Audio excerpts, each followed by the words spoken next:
नमस्कार, बहुत बहुत स्वागत है आपका बुलेटिन में। मैं हूं आपके साथ राजश्री धवाइत और चलिए बुलेटिन की शुरुआत करेंगे अहम खबर के साथ। तो वाराणसी के काशी विश्वनाथ और ज्ञानवापी मस्जिद परिसर में स्थित श्रृंगार गौरी के सर्वे को लेकर विरोध जारी है। एडवोकेट कमिश्नर को बदलने के लिए मुस्लिम पक्ष ने कोर्ट में याचिका लगाई थी। अब इसी याचिका पर सुनवाई करते हुए कोर्ट ने फैसला सुरक्षित रख लिया है। वहीं कोर्ट ने सर्वेक्षण के काम को रोकने से इनकार कर दिया है। इस मामले पर अगर हम बात करें तो सुनवाई के लिए अगली तिथि 9 जून तय कर दी गई है। हालांकि एडवोकेट कमिश्नर को हटाए जाने पर फैसला आना बाकी है। ऐसे में फिलहाल अजय मिश्रा ही सर्वे करेंगे।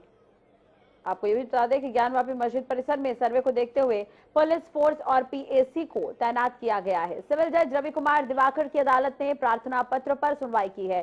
प्राचीन मूर्ति स्वयंभू ज्योतिर्लिंग लॉर्ड और विश्वेश्वर नाथ के बाद मित्र विजय शंकर रस्तोगी ने बताया कि वादी पक्ष की तरफ से डीजीसी सिविल ने बहस की है। प्रतिवादी पक्ष सर्वे में व्यवधान डालना चाहता है, जो कि कोर्ट की अवमानना है।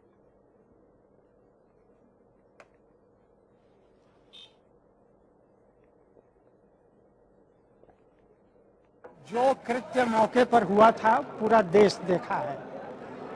2000 के करीब मुस्लिमों को बुलाया गया था आसपास के जिलों से उसको व्यवधानित करने के लिए, और उसी के परिप्रेक्ष्य में यह प्रार्थना पत्र दुर्भावनापूर्ण ढंग से दिया गया कि कमीशन की कार्रवाई को रोक दिया जाए और कमिश्नर महोदय को चेंज कर दिया जाए, जबकि ऐसा कोई नियम नहीं है कि आधी कार्रवाई अगर कमिश्नर महोदय कर चुके तो उसको रोक दिया जाए।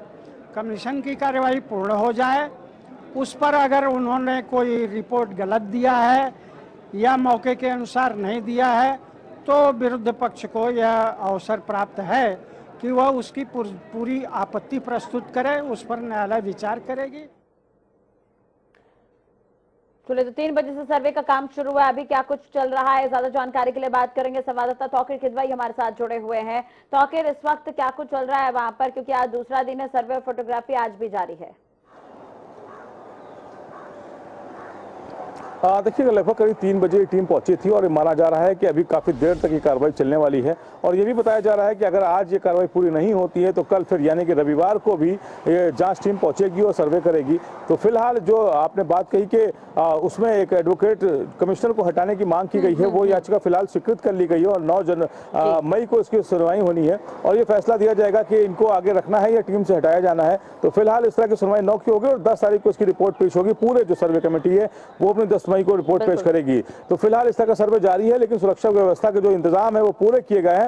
आज फोर्स बढ़ा भी दी गई है, पक्षकार भी पहुंचे हैं और दोनों पक्षकारों के सामने वीडियोग्राफी का काम चल रहा है। ये भी देखा जा रहा है कि वहां पर जो मुस्लिम पक्षकार हैं उन्होंने आरोप लगाया है कि जो सर्वे के विपरीत जाके अजय कुमार मिश्रा जो एडवोकेट हैं उन्होंने वहां पर एडवोकेट कमिश्नर उन्होंने जाकर वहां पर कुछ कार्रवाई की, जिसकी कोर्ट की तरफ से पूरी तरह से रोक थी। उस तरह परिसर में जाने पर भी रोक थी, जिस परिसर तक के लिए कहा गया था उसके अलावा भी जाकर वो जांच कर रहे थे। इसी के चलते उन्होंने मांग की है कि उनको इस केस से हटाया जाए, उनसे जांच ना कराई जाए। तो फिलहाल अभी देखना होगा कि 9 तारीख को किस तरह का फैसला कोर्ट देता है। जी, लेकिन अगर तौकीर देखा जाए तो इस पूरे मामले पर जमकर राजनीति भी हो रही है। बयान जो है वो दिए जा रहे हैं और अलग अलग बयान सामने आ रहे हैं। जैसे हम असदुद्दीन अवैसी की ही बात कर ले तो कहीं ना कहीं इन बयानों को लेकर किसी तरह का संज्ञान लिया गया है। देखिए, फिलहाल अभी कोर्ट में इस तरह का कोई संज्ञान नहीं लिया गया, लेकिन ये उत्तर प्रदेश और यहाँ पर जब भी किसी तरह की कार्रवाई होती है तो कहीं ना कहीं उसको राजनीतिक मोड़ देने की कोशिश जरूर की जाती है। तो फिलहाल असदुद्दीन ओवैसी ने भी वही किया है, क्योंकि 2024 का चुनाव सामने दिख रहा है और इसमें भी वो अपनी राजनीतिक रेटियां सोखने की कोशिश कर रहे हैं और इसी तरह के कई और नेता हैं जो कूद के आ गए हैं। फिलहाल जो कोर्ट ने आदेश किया है उसकी अगर बात करें तो वो संवैधानिक तरीके से दिया गया है और पूरी तरह से कहा गया है कि वीडियोग्राफी होगी और याचिकाकर्ता को पूरी तरह संतुष्टि दी जाएगी कि अगर उन्होंने किसी तरह का कोई आरोप लगाया है। और ये भी कहा है कि इसके जो परिसर है, इसमें अगर ये मंदिर का परिसर है या फिर ये जो जगह है जितने हिस्से की बात की गई है, अगर वो मंदिर का परिसर है तो उसके लिए वीडियोग्राफी कराई जाएगी और पूरे जितने घंटे वहां पर टीम रहेगी वो कंटिन्यू वहां पर वीडियोग्राफी होती रहेगी। फिलहाल इसी चलते जो भी 10 तारीख को रिपोर्ट सौंपी जाएगी उसमें पूरी तरह से साक्ष्य भी दिए जाएंगे कि किस तरह के सर्वे में रिपोर्ट में उन्होंने क्या पाया है और क्या नहीं मिला है। तो कहीं ना कहीं यह पूरी तरह से निष्पक्ष जांच होनी है, जिसको सही मायने में जो सभी धर्म के लोग हैं उनको आसानी से मान लेना चाहिए, क्योंकि किसी की याचिका पे सुनवाई हो रही है और उसमें कहीं ना कहीं संतुष्टि जरूरी है। चलिए, और इस मामले को भी थोड़ा सा समझेंगे आपके माध्यम से तौकीर। वहीं दूसरी तरफ अगर हम बात करें अंजुमन की प्रतिवादी की तरफ से, तो उन्होंने जो ज्ञापन सौंपा है उसे लेकर किस तरह का विचार या उसे लेकर कोई चर्चा? देखिए, मैंने आपको बताया कि सुबह भी इस बात पर चर्चा हुई थी कि मैंने आपको बताया था कि जो तहखाना है उसमें जाने की कोशिश की जा रही थी, बैरिकेडिंग के आगे जाने की कोशिश की जा रही थी, जिसके लिए कोर्ट में किसी तरह का उसमें दर्ज नहीं था इस तरह का तस्करा। तो कहीं ना कहीं जो मस्जिद का जो तंजीम है उन्होंने यही कहा था कि कोर्ट ने जितना निर्देशित किया है उतनी ही कार्रवाई होनी चाहिए, उतने ही इससे पे सर्वे होना चाहिए, उतनी ही जांच होनी चाहिए। और इसी को लेकर जो अवरोध पैदा हुआ मुस्लिम पक्ष की तरफ से, उन्होंने कहा कि ये अजय कुमार मिश्रा उस जो परिधि बनाई है कोर्ट ने उसके आगे जाने की कोशिश कर रहे हैं, इसलिए अब जांच पे बहुत भरोसा नहीं रह गया है। हाथ से भी उन्होंने कहा कि कुरेदी जा रही, दीवारें कुरेदने का आरोप लगाया और कहा कि इसी के चलते इन पर भरोसा नहीं है कि एक निष्पक्ष जांच हो पाएगी, निष्पक्ष सर्वे हो पाएगा। तो फिलहाल अगर इस तरह के अधिकारी रहेंगे तो कहीं ना कहीं उनको संभावनाएं हैं। तो फिलहाल कोर्ट अभी किस तरह का फैसला लेता है और किस तरह से जो बात कही जाएगी मुस्लिम पक्ष की और किस तरह से विरोध किया जाएगा, क्या सौंपी जाएगी। बिल्कुल ठीक कह रहे हैं आप, इस पर भी नजर बनी रहेगी। बहुत बहुत शुक्रिया तौकीर तमाम जानकारी और बातचीत के लिए। मुख्यमंत्री योगी आदित्यनाथ आज झांसी का दौरा करेंगे, सीएम विकास कार्यों कानून व्यवस्था की समीक्षा करेंगे। शाम करीब 4 बजे यानी कि पहुंचने के लगभग होंगे यहाँ पर योगी आदित्यनाथ, और इस पर अपडेट भी हम लेंगे कुछ ही देर में। तो सीएम योगी आदित्यनाथ 4:30 बजे यानी कि कुछ ही देर बाद जनप्रतिनिधियों के साथ मुलाकात करेंगे। 5:30 में योगी मंडल के विकास कार्यों की समीक्षा होगी। 6:30 में विकास कार्यों का स्थलीय निरीक्षण होगा और मंडल अधिकारियों के साथ समीक्षा बैठक मुख्यमंत्री करने वाले हैं। मुराटा गांव में पानी की टंकी बनाई जा रही है जिसकी लागत 86 करोड़ है, इसका भी निरीक्षण मुख्यमंत्री आज करने वाले हैं। तो जो भी विकास कार्य प्रदेश में हो रहे हैं, अलग अलग जगहों पर मुख्यमंत्री पहुंच रहे हैं और उसका मुआयना कर रहे हैं, निरीक्षण कर रहे हैं, समीक्षा कर रहे हैं। इसके अलावा कैबिनेट के भी तमाम मंत्री अलग अलग जगहों पर पहुंच रहे हैं। मुख्यमंत्री के आदेश के बाद, निर्देश के बाद अधिकारी सतर्क हैं। तो कहीं ना कहीं अभी विकास कार्यों को लेकर पूरा शासन प्रशासन जुटा हुआ है। झांसी से संवाददाता धर्मेंद्र हमारे साथ जुड़े हुए हैं। धर्मेंद्र, अपडेट क्या कुछ है? सीएम के पहुंचने का कार्यक्रम 4 बजे तक का था, क्या मुख्यमंत्री पहुंच चुके हैं झांसी?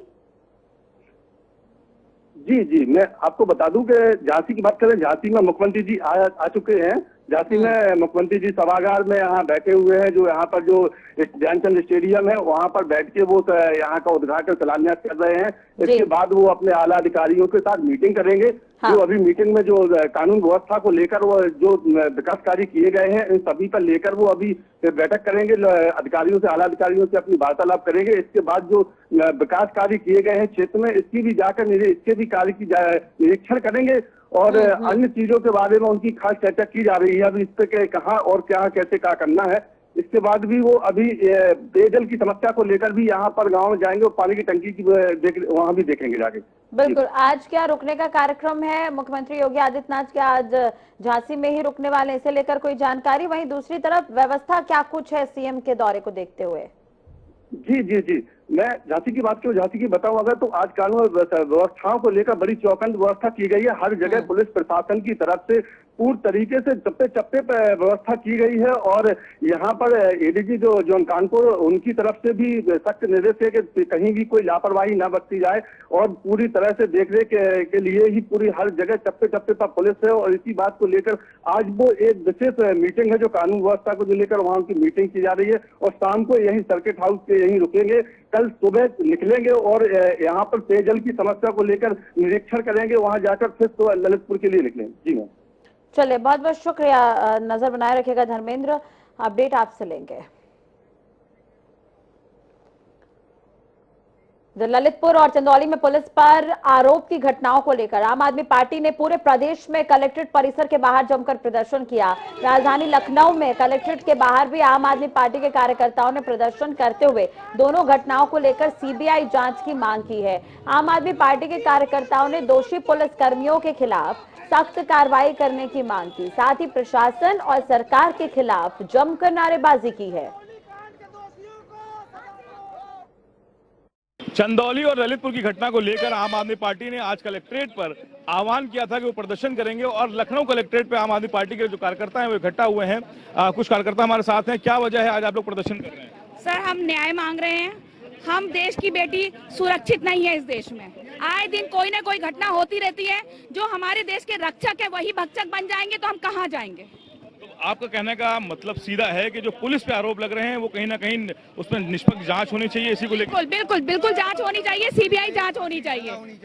सीबीआई जांच करी जाए और पूरी सजा जल्द से जल्द दी जाए ताकि दोबारा से ऐसी घटना हमारे देश में ना हो। आम आदमी पार्टी को लेकर एक सवाल और भी है कि जब पुलिस उनके हाथ में आई पंजाब में, तो 3 राज्यों की पुलिस आपस में लड़ चुकी है तेजिंदर सिंह बग्गा को लेकर, उस पर क्या कहेंगे? हम उसमें क्या कहें, वो सब एक षड्यंत्र होता है, इसमें हम कुछ ज्यादा कुछ नहीं बोल सकते हैं। तो फिलहाल ये प्रदर्शन आज हो रहा है, इससे आप जो मांगे, मुख्य मांग क्या है? हमारी मुख्य मांग यही है कि हमें न्याय मिले, उस बेटी को न्याय मिले और उस पुलिस वाले को तुरंत फांसी की सजा मिले। देखिए, ये आम आदमी पार्टी के कार्यकर्ता हैं, इनका आरोप है कि जो ललितपुर और चंदौली की घटना हुई उसमें निष्पक्ष जांच हो, सीबीआई जांच हो। इसी को लेकर आज पूरे प्रदेश में जो आम आदमी पार्टी के कार्यकर्ता हैं वो कलेक्ट्रेट मुख्यालयों पे जाकर धरना प्रदर्शन कर रहे हैं। और अब आप तस्वीरों में देखेंगे कि एक गाड़ी आ चुकी है, उनकी गिरफ्तारी की जो कार्रवाई है वो भी आगे बढ़ाई जा रही है। पुलिस के जो आला अधिकारी हैं वो यहाँ पर पहुंच चुके हैं और लगातार कोशिश की जा रही है कि जो कार्यकर्ता हैं उनको कलेक्ट्रेट परिसर से हटाया जाए। कुछ देर में इनकी गिरफ्तारी भी होगी। फिलहाल अभी बातचीत जो अधिकारियों के साथ है वो जारी है और देखना होगा कि ये गिरफ्तारी जो है वो किस तरह से होती है और जो अलग अलग जिलों में जो विरोध चल रहा है उसके जो परिणाम है वो क्या देखने को मिलते हैं। कैमरा पर्सन आशीष के साथ तौफीक किदवई, जनता टीवी, लखनऊ। उत्तर प्रदेश के मुख्यमंत्री योगी आदित्यनाथ 8 मई यानी कि कल करीब 2.25 घंटे के दौरे पर ललितपुर में रहेंगे। मुख्यमंत्री के दौरे को देखते हुए पुलिस और प्रशासन ने तैयारी शुरू कर दी है। उनकी सुरक्षा व्यवस्था को लेकर ललितपुर के अलावा अन्य जिलों से पुलिस बल भारी संख्या में तैनात किया जाएगा। संभावित जारी आधिकारिक कार्यक्रम के अनुसार मुख्यमंत्री योगी आदित्यनाथ सुबह 10:05 में कचनौंदा बांध पेयजल परियोजना स्थल पर पहुंचेंगे। मुख्यमंत्री यहां जल जीवन मिशन योजना के अंतर्गत निर्माणाधीन परियोजनाओं का स्थलीय निरीक्षण कर सुबह 10:25 में ललितपुर स्थित पुलिस लाइन के लिए हेलीकॉप्टर से रवाना होंगे।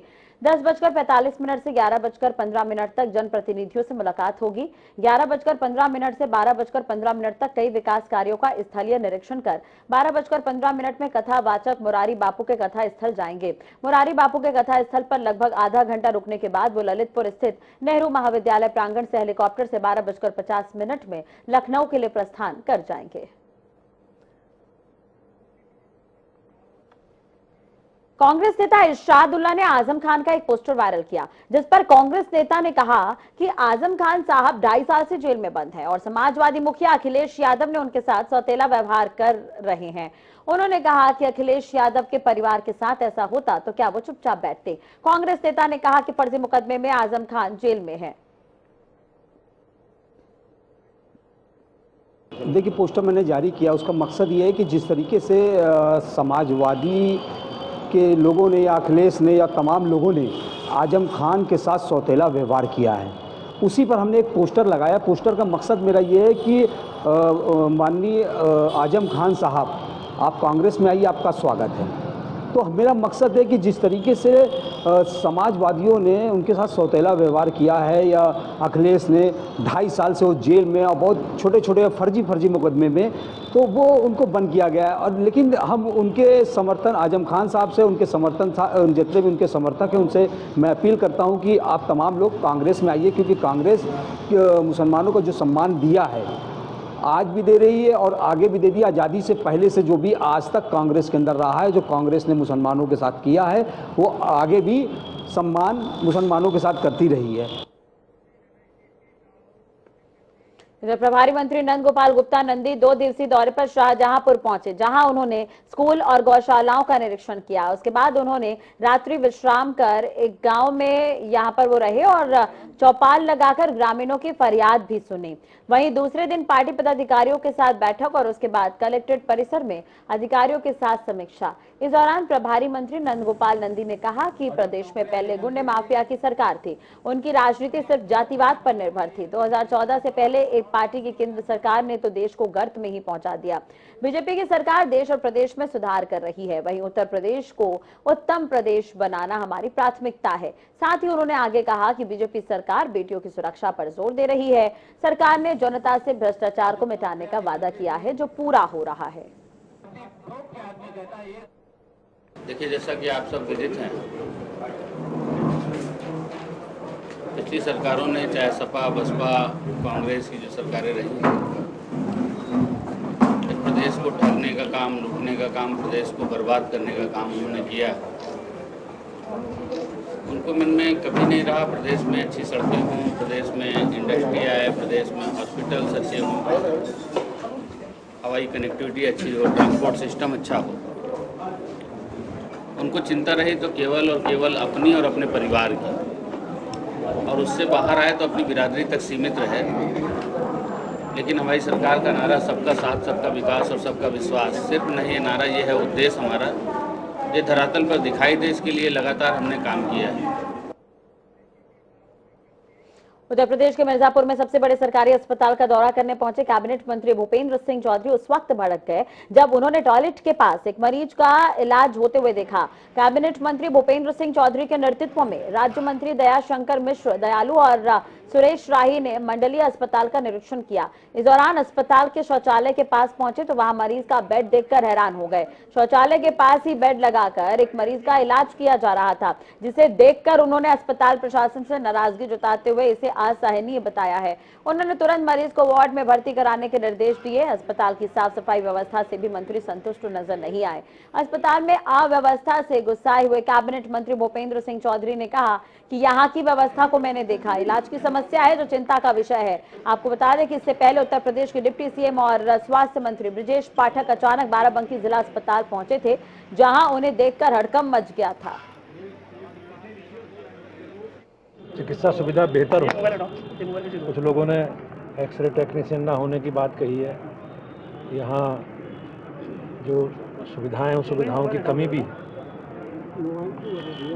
उन सबको दूर करने का काम सरकार करेगी निश्चित रूप से। और मैं शासन को इसकी रिपोर्ट, हम सब लोग मंत्री समूह के तीनों लोग जो हमने देखा है उसकी रिपोर्ट शासन को देंगे। निश्चित रूप से चिंताजनक है स्थिति और ये असहनीय स्थिति है।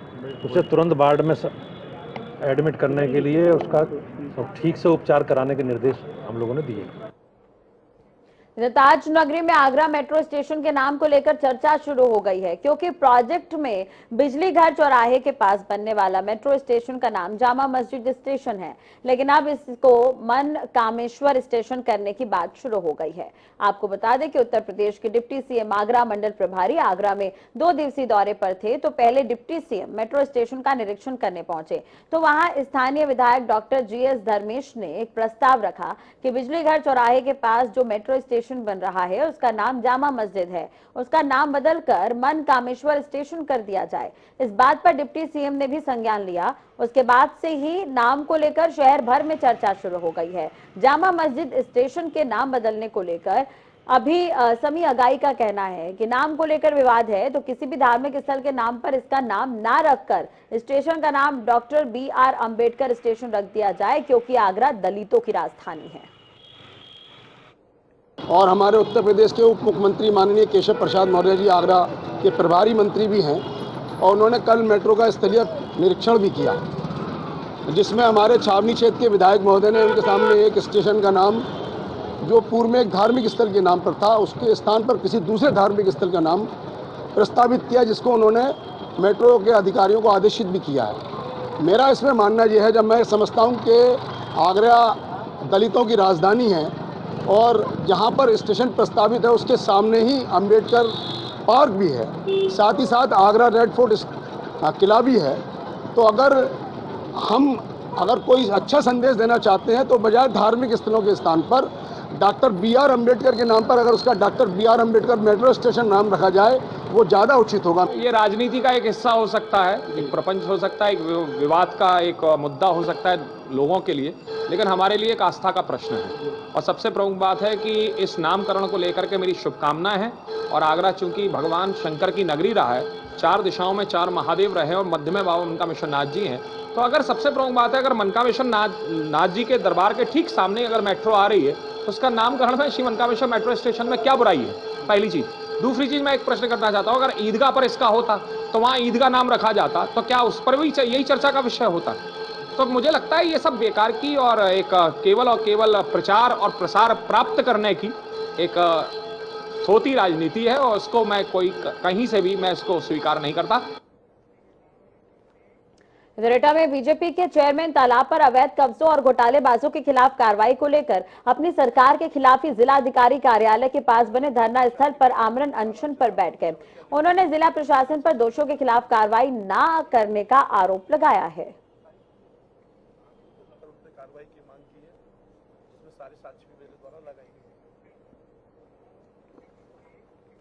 हरिद्वार जिले में उद्योगों को भूसा बेचे जाने पर 15 दिनों के लिए रोक लगाई गई है। इसके साथ ही इसके अवैध भंडारण और कालाबाजारी करने वालों पर कड़ी कार्रवाई के आदेश दिए गए हैं।